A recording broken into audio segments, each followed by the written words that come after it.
given by a Home Minister to YB Lim Lee Eng Segambut on Tuesday. I wish to express my shock at the misleading parliamentary answer given by the Home Minister to Segambut MP Lim Lee Eng yesterday with regard to my satirical video titled Wonderful Malaysia. In his written reply to Lim Lee Eng, whose question touched on the issue of slap threats against me, the Home Minister had replied as follows. Manakala bagi kes melibatkan tawaran yang dibuat oleh pihak NGO kepada sesiapa yang berjaya menampak ahli parlimen seputih seperti mana report THSL/004-710/14 telah disiasat di bawah Seksyen 506 Kanun Keseksaan kerana mengugut dan juga di bawah Seksyen 5/5 Akta Perhimpunan Awam Aman 2012. Kes oleh beberapa NGO Islam yang tidak puas hati dengan video klip yang menghina dan memperlekehkan Perdana Menteri yang dibuat oleh Teresa Kok dan beberapa individu lain. Kertas siasatan telah lengkap dan dikemukakan kepada pejabat Peguam Negara pada 21 Februari 2014 untuk mendapatkan nasihat dan ulasan selanjutnya. It was most irresponsible for the Home Minister to have given a factually wrong answer. How could he have used the words video clip yang menghina dan memperlekehkan Perdana Menteri when the Prime Minister's name was never mentioned at all in the video? It is either the Home Minister has not himself watched the video or he has purposely given the wrong answer. Whatever is the case, it is most irresponsible for him to have given a misleading parliamentary answer when many extremists have intentionally twisted my video's meaning and contents and when the video has become a police case. I've recently added Malay subtitles to my video and I call on Datuk Zahid and his ministry's officials to watch the video and see the truth. I also call on Zahid to correct the wrong answer by March 19. Failing which, I shall file a parliamentary motion to refer him through the Privileges Committee for maliciously providing a misleading answer to an elected representative. I also wish to remind Zahid Hamidi that his dismissal of the slap threat against me by the self-styled Council of Islamic NGOs have met with heavy criticisms and have made him a laughingstock in the social media. He must be more responsible and must do what is right this time. So I given you the answer given by Home Minister to YB Lim Lee Eng for your perusal. Okay, very straightforward. Any question? Or what is add on? Yeah, just to add a bit. Actually, last week before the parliament started, I read in the newspaper, the Bernama, Star, and some of the Chinese newspaper. It quoted a spokesperson for the police. The police spokesperson has said in the news report that they have concluded the investigation on the threat to slap YB Teresa, and they have recommended to AG Chambers for 2 suspects to be charged. And now it is up to the AG Chambers to proceed whether to charge the 2 suspects or not. So until now, the AG Chamber is still dilly-dally, dragging their feet. Don't know, maybe they have some agenda. So I want the AG Chamber to tell the public whether it is okay to put up a reward to hurt someone. If it is okay, he will be the #1 target. I'll put up a reward to ask the public to go after him if it is okay. And secondly, on the MH370, we have seen few ministers have given comment on this MH370, from the Defence Minister to Home Minister and also the Deputy Minister. They have given various comments, and also we have seen the Army Head, the Chief of Navy, also the Tentera Udara Malaysia. They have given various and different views on the missing of and whereabouts of this MH370. And just lately we have seen even BOMO have spoken to international media. So this creates massive confusion, especially this adding salt to the injury of this missing person family members. So I want to take this opportunity in this press conference to ask the Prime Minister to appoint a single spokesperson for the Malaysian government. One spokesperson to the international media about the updates, the progress of this searching of missing MH370 flight. The rest, please all shut it. Let this single spokesperson to speak for our government. Okay, this is my recommendation to the government. Thomas? Yeah, any question? Yeah. Reserve Plantation Selimah atau RPSB merupakan syarikat militan besar yang tidak sebagai agen lurus. Sembunyi ke tak sembunyi saya tidak berani kata, tapi saya berani kata kelang kabut. Ada yang kata 2 orang memakai pasport palsu, lepas tu menteri kata 4, lepas tu pengarah kata 2. Macam-macam kelang kabut. Ada yang kata di Melaka, Selat Melaka telah jumpa, sekarang kata tak ada. Jadi kelang kabut. Ini telah memalukan nama kebaikan Malaysia in the eyes of the international press. Yeah.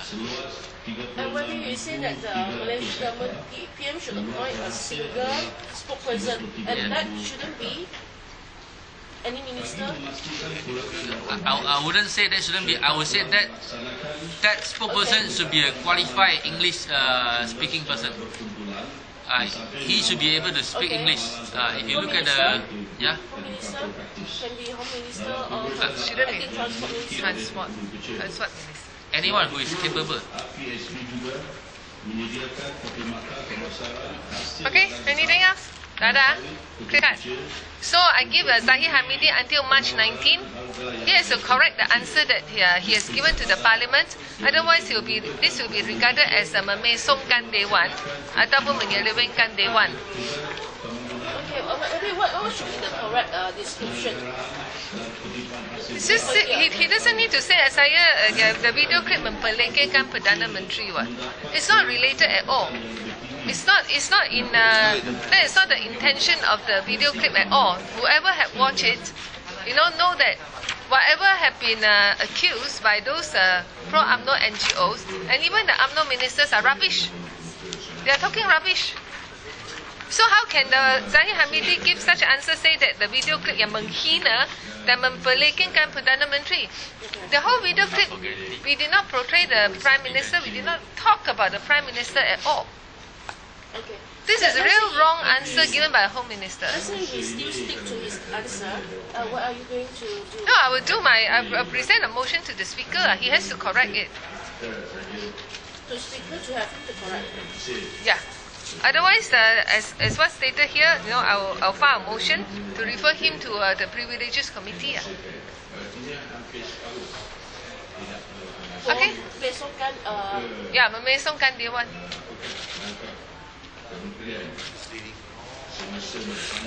Okay, you want to say? Cepat saja. Jawapan kepada saya pada 11 bulan Mac mengenai isu kelewatan pembinaan ataupun siap sedia lapangan terbang KLIA kedua. Jawapan daripada pihak menteri adalah berkata bahawa tarikh siap mula beroperasi tetap ada pada 2 hari bulan Mei, iaitu 1.5 bulan dari sekarang. Tapi yang kita dapat lihat daripada jawapan yang diberikan oleh pihak menteri sendiri, beliau berkata bahawa pembaikan pipe pembetongan kerja-kerja masih dilaksanakan dan akan siap hanya pada bulan April 2014. Dari segi ini kita dapat lihat bahawa sebenarnya pihak kementerian masih mengekalkan tarikh akhir sebagai 2 hari bulan Mei itu macam tarikh untuk bahasa Inggeris kata safe face. Sebab dia dah tetap tentu akan buka 2 hari bulan Mei, walaupun sebenarnya mungkin lapangan terbang tersebut tidak dapat disediakan dengan tempoh masa yang mencukupi. Dan kita lihat ORAT ataupun Operational Readiness and Transfer Test tengah dijalankan walaupun kerja-kerja pembinaan masih belum siap. So you can see the rush, dan kita boleh lihat bila pembinaan siap pada April, adakah cukup masa untuk tahu sama ada pembinaan itu boleh digunakan atau akan rusak semula. Petang ini pihak PAC akan melawat KLIA 2 dan saya rasa pihak PAC akan mendapat first hand information daripada lawatan tersebut, dan kita akan mungkin menyampaikan pandangan sama ada lapangan terbang tersebut patut dibuka pada 2 hari bulan Mei ataupun sepatutnya ditangguhkan lagi supaya pihak pekerja-pekerja yang ada di airport dan juga pihak airlines dapat lebih masa untuk menjalankan test di lapangan terbang tersebut. Kita tak nak satu lapangan terbang yang dibuka secara tergesa-gesa dan selepas tu menjadi satu skandal lagi besar antarabangsa di mana kita tidak dapat kita mempunyai kekecohan yang serius di lapangan terbang tersebut. Normally in a project like this, when the utilities are completed, how long you needed for tasks before you can be sure that it can be used? Normally for ORAT, O-R-A-T, okay, if you read all the engineering tests for global airports, they need 9 months. Untuk ujian, mereka memerlukan lebih kurang 9 bulan. Sekarang, bukan sahaja tempoh ujian ini dipendekkan sehingga 3 bulan sahaja, ia dijalankan walaupun kerja-kerja pembinaan masih belum siap sedia. Masih belum mendapat sertifikasi bahawa sudah sedia untuk dijalankan. So you can imagine on 2nd of May, if they really open, kekecohan yang akan berlaku di lapangan terbang. 9 months from the date, back date. 9 months from the date when you get certificate of completion. Sekarang CCC, certificate of completion, masih belum diperolehi oleh pihak MEB. So rightfully when will the ORAT be completed? First, when are they going to get the CCC? We don't even know when the airport will fully complete, where all the drainage, all the sewage pipes are ready. Perkara yang berlaku di airport sekarang, masalah yang paling besar adalah retakan tanah. Because it is pit soil, is swampland, banyak tempat dia sinking, and hence the apron dia pecah, pipe pecah, pipe parit pecah, pipe pembutungan the sewage pipe pecah, dan kita tak tahu bila masa dia akan pecah lagi. So given such circumstances, the airport cannot commence. But is there a possibility that the airport can run before CCC out? No, Yeah. Not right. absolutely not.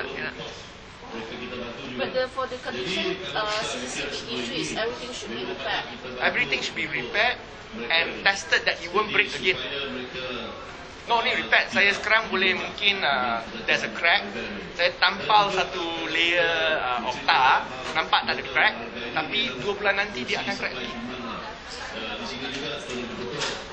Saya nak tambah sikit.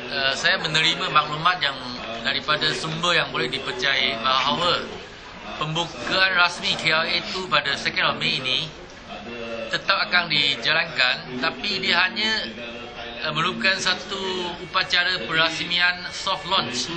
Maksudnya hanya upacara tanpa betul benar-benarnya menggunakan KLIA. Dia hanya upacara, mungkin ada line dance, cut ribbon, upacara penamaan ini KLIA itu nama rasmi, itu saja. Lepas tu tangguh.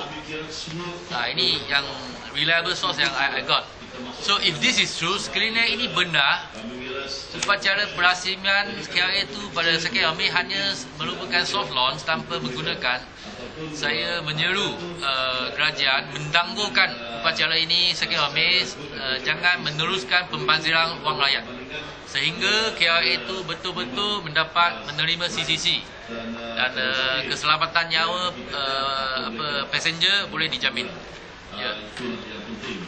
Okay, thank you. 确认一下，你们下去是调查还是什么？参